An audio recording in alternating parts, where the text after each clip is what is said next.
Howdy folks, I'm Pretty Peastuff, peacefully presenting perfect presents. I'm Amber. And here are more perfect presents for us to present because it's Christmas.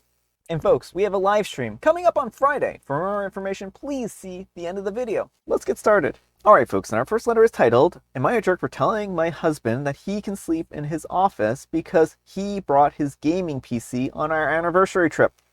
I'm a 28-year-old female and my husband is a 30-year-old male, and I have been married for 3 years. For our anniversary, I planned a weekend getaway to a cozy cabin in the mountains, something that we both talked about wanting to do for years.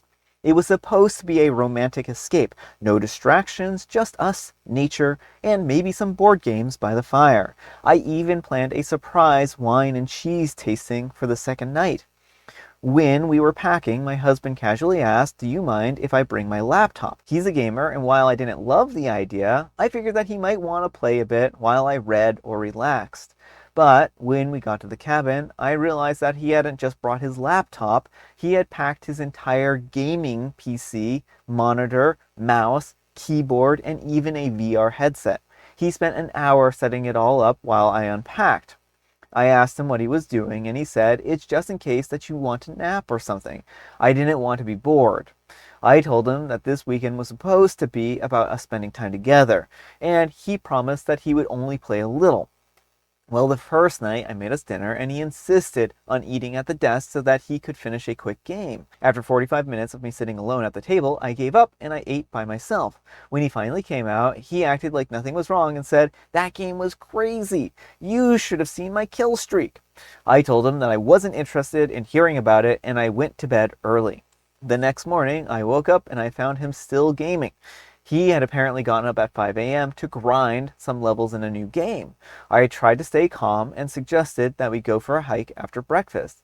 He reluctantly agreed, but brought his phone so that he could watch gaming videos while we walked. I ended up hiking alone because he kept stopping to quote-unquote check on something on his phone. The final straw was that night, when I was setting up the wine and cheese that I had brought as a surprise. He came into the kitchen, saw it, and said, oh, that's cool, but can we do it tomorrow? My guild has a raid tonight, and I can't miss it. I snapped. I told him that he could sleep in the cabin's tiny office with his stupid PC, and that I didn't care if his raid was successful because this entire weekend was a massive failure. He got defensive, saying that he thought that I was overreacting, and that it wasn't that big of a deal because we were still spending time together in the same room. He tried to apologize the next morning, but I told him to pack his stuff because we were leaving a day early. The ride home was silent, except for his occasional comments like, you're acting like I cheated on you with my PC. When we got home, I told him to enjoy gaming in his office because I didn't want to see him for the rest of the day. Now he's sulking and saying that I ruined the weekend by being too controlling and making a big deal out of nothing. Am I the jerk? All right, folks, what do you think? No, not the jerk. I mean, what he did here is not cool at all. It seems like he asked if he could bring his laptop and instead brought his entire gaming PC setup, which is a lot to haul. And then, this was supposed to be a getaway where the kind of technology free, and he spends his entire time doing technology stuff instead of spending time with OP. So I definitely understand OP's frustration. I think he needs to address why he's so interested in gaming all the time. Yeah, I mean, I think therapy would be a good idea at this point in time. It seems like he has almost a compulsion to play video games. And that's something that he should talk to with a therapist about. If he can't separate himself away from gaming for 5 minutes or even a weekend, right, then that is a problem, right? I mean, there's something deeper going on there. And the fact is that he's like, well, I didn't want to be bored. Well, why would your romantic getaway be boring for you, right? Mm-hmm. I mean, you're supposed to be spending time with your partner.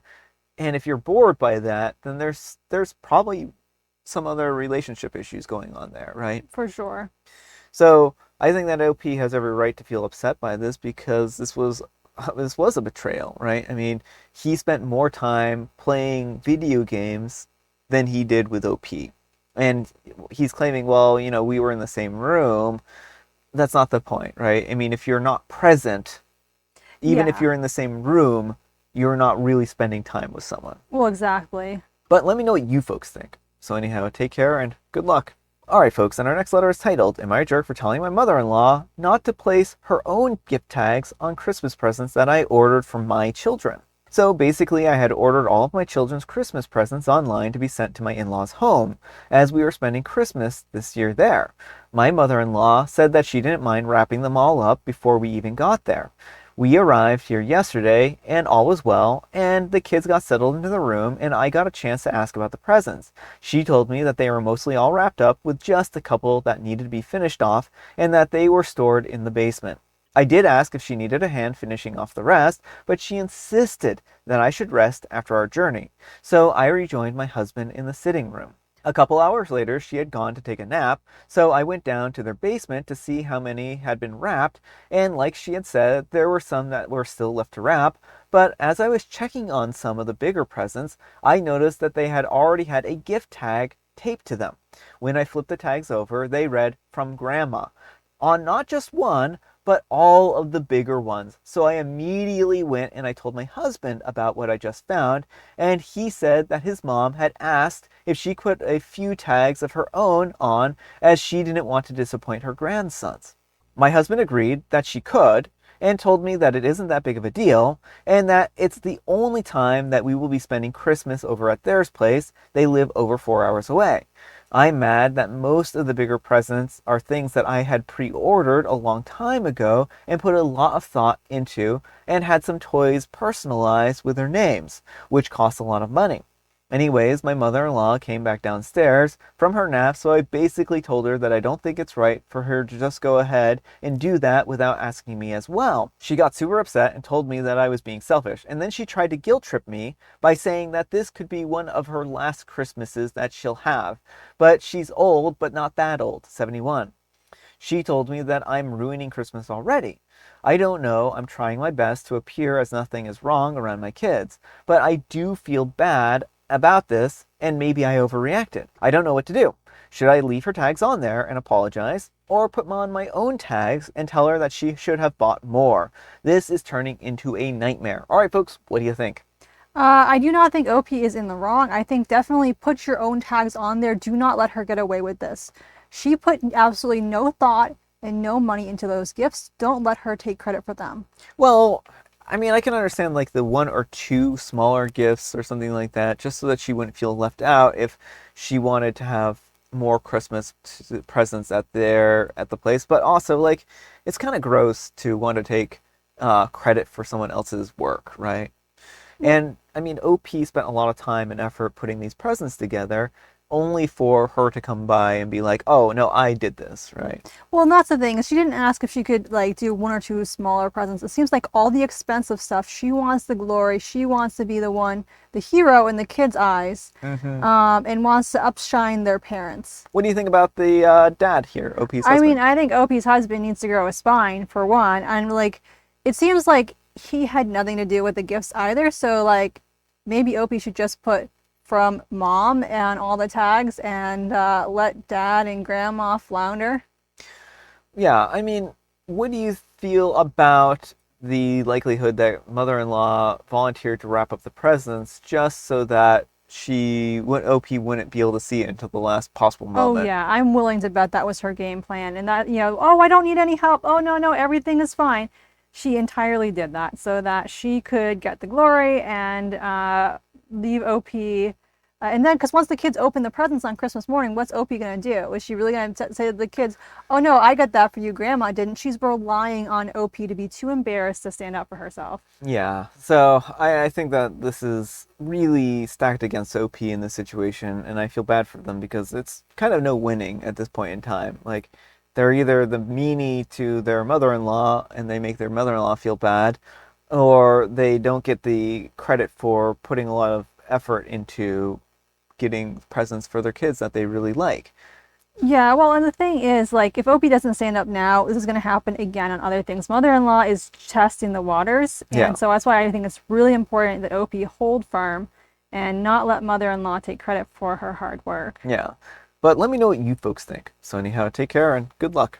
And Agitated Dot 9313 says, not the jerk. She's overstepping here and taking advantage of a situation. What did she actually get the grandkids? She shouldn't have asked her husband, as he was well aware that she did it just to circumvent you. Clearly, you were the one that organized everything to do with the presents, until she decided that she wanted to put her name on things. Very deceptive of her, and a really terrible thing that your husband didn't tell you right away. Even if he was okay with it, maybe he should help more with the presents overall too. I mean, I honestly feel like he should have said something at the beginning, like asked her if this was okay, right? Yeah, it absolutely should have been something that he ran by OP. Yeah, why did he get the unilateral decision about whether or not this was okay for OP to do? And JSR Squared says, yeah, it seems like the apple doesn't fall far from the tree here. OP's husband doesn't appear to have taken any initiative or responsibility for getting presents for his kids, and still thinks that he can unilaterally authorize his mom to take credit for the gifts that she didn't buy. OP, not the jerk, and I'm a little worried how much nonsense that you're dealing with in your marriage that you thought that it was even a possibility that you could be the jerk in the situation.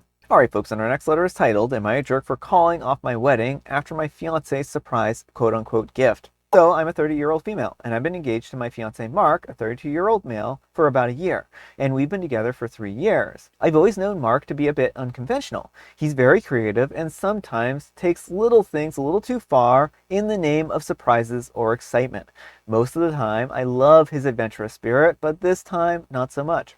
A couple of weeks ago, we had a small get-together with some close friends to celebrate our upcoming wedding. Mark had mentioned that he had a surprise for me, which I figured would be something sweet, like a heartfelt gift or maybe a romantic gesture. Well, as the night went on, after a few more drinks, Mark finally revealed the quote-unquote gift. He pulled out what looked like a box from a special jewelry store. My heart was racing with excitement as I assumed that it was a lovely bracelet or a special memento for our wedding day. But when he opened the box, I was absolutely stunned. Inside was a key to a house that he supposedly bought for us. I was taken aback because I had no idea that he was even looking for real estate. My first reaction was one of shock and confusion, as I thought that it was a huge decision that we should have made together. As I processed the moment, I realized that the house wasn't just any house, it was a fixer-upper on the outskirts of town. Now, I get that it can be a great investment, but this particular house needed a ton of work. I am talking major renovations and repair, and honestly I had no desire to live there. Mark had not consulted me at all before making this purchase, and I felt blindsided. Normally I would have been overjoyed about investing in our future together, but the fact that he made such a significant commitment without me crushed me. I quietly took the key from him and I told him that we need to talk about this. As we stepped outside, I expressed how hurt that I felt that he had made such a big decision without discussing it with me first, and that I felt like it was a violation of trust. Mark got defensive and insisted that this was a wonderful surprise, a way for us to start our lives together. He said that I was missing the bigger picture and that I should be excited about our future too. Honestly, I just felt overwhelmed and confused. I told him that I didn't think that we were ready for this and that we should focus on our wedding first. After a heated argument, I made the gut-wrenching decision to call off the wedding. Mark was devastated and our friends were shocked. I had just ruined what was supposed to be a happy night and I felt horrible. Since then, Mark has been trying to reach out, saying that he wishes that we could talk it over, but I can't shake the feeling that he disrespected my feelings and my input in our relationship. I've been reflecting on whether I overreacted. Am I the jerk for calling off the wedding after his surprise gift? Alright folks, what do you think? Not the jerk. I mean, I think this shows how you react to him. He is the main character and you're just an accessory. You know, a home purchase is something that should be made together if you're both going to be living in the home. Yeah, I mean, I think that's actually a really good way of phrasing it, is that it just does feel more like he's the main character, OP's the side character, and that this was some grand thing that he did for her to make himself look like the hero in the moment, right? Not everyone wants to spend time repairing a house, and what's to say that this was even the house that OP would want to put that kind of time and energy into, right? Right, and is he expecting OP to be doing the reno? Like, how much renovation skill does he have? Yeah. What happens when it turns out that it's not as easy as what you see on the reality home repair shows? Yeah, and I mean, that's the trouble, is that home repairs can really be very difficult. They can be time consuming. They can be a lot of just everything. And you may end up with a house that is half habitable while you are, living there. And that's maybe not necessarily a bad thing if you're really passionate about the house and what you and repairing it and getting it up to like a better living standard. But if it's a house that you have like are only tepid about, then you're not going to enjoy that experience, Right. And like this is because Opie said it was on the outskirts of town, so does this put her farther away from work, from her friends, from her family? Mm-hmm. Like it seems like there were no like concerns about what the logistics would be like for her. Like a house, I don't even think is something you generally can surprise someone with. Like you would have to know all of their like wants and dislikes and everything to an absolute T. And even then, like you should like they still need input. Yeah, I mean, I think that if it were a situation where someone was like, "Oh, I really want this house. This is my dream house," type of Right. thing. If they were pining about it and like, Yeah, well, there are, that's a good point. Like, there are occasional stories where someone will talk about how, oh, my grandparents' house got sold. I really wish I could have it back. And so yeah, if yeah, the partner then bought it off the market, that might actually be a good surprise. yeah. But this was not a surprise. No. But I mean, it was a But yeah, surprise. It and it wasn't was, really a gift, though. mm-hmm. But let me know what you folks think. So anyhow, take care and good luck. All right, folks, on our next letter is titled, Today I Messed Up by Accidentally Proposing to My Girlfriend's Dad. So this happened last night, and I'm still cringing into another dimension.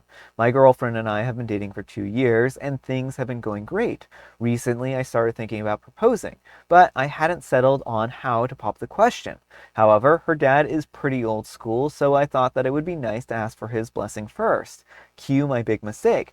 We were at their house for dinner, and after dessert, I pulled her dad aside. I was nervous, so my brain decided to shut down and go on vacation.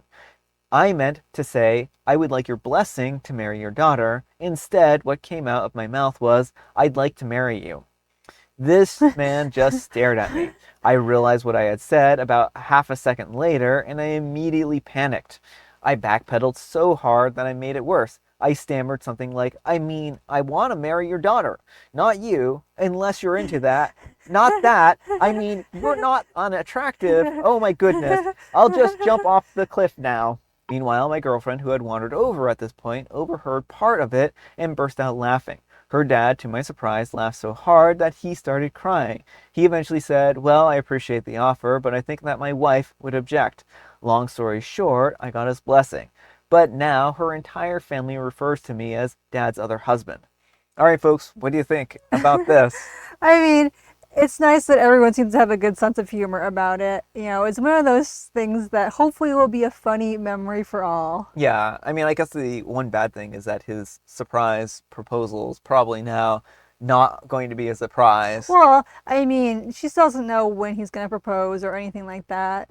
Yeah, but she knows that he's going to. Yeah. So, I think that's the only bad thing that came out of this, but certainly, like, I think that it's a funny story, and I'm glad that everyone is, like, all right with it. And their teasing is fine, I think, as long as it doesn't bother OP too much. But let me know what you folks think. So anyhow, take care and good luck. All right, folks, it is tea time. Grab your beverages of choice. I've got some tea right here, and Amber, she has a joke. What is yellow and something you shouldn't drink? A school bus. Yes. I wasn't expecting that answer. I really wasn't. I wasn't expecting you to get it. And I have the special guest tea. Today it's the chocolate one. Very fitting for Christmas. It is. All right, folks, that's all the time we have for today. Thank you so much for watching. Happy, wonderful Christmas Wednesday, folks. I hope that you're having a great Christmas if you celebrate Christmas. Amber, we need some kind of moral advice and or guidance, and please have it a short poem on Christmas presents. Okay. Gifts with thought that come from the heart mean a lot, but stolen toys or a fixer-up house for your would-be spouse, presents they are not. I like that. That's a great poem. Good job. Thanks so much for watching, and we'll see you all tomorrow. Bye!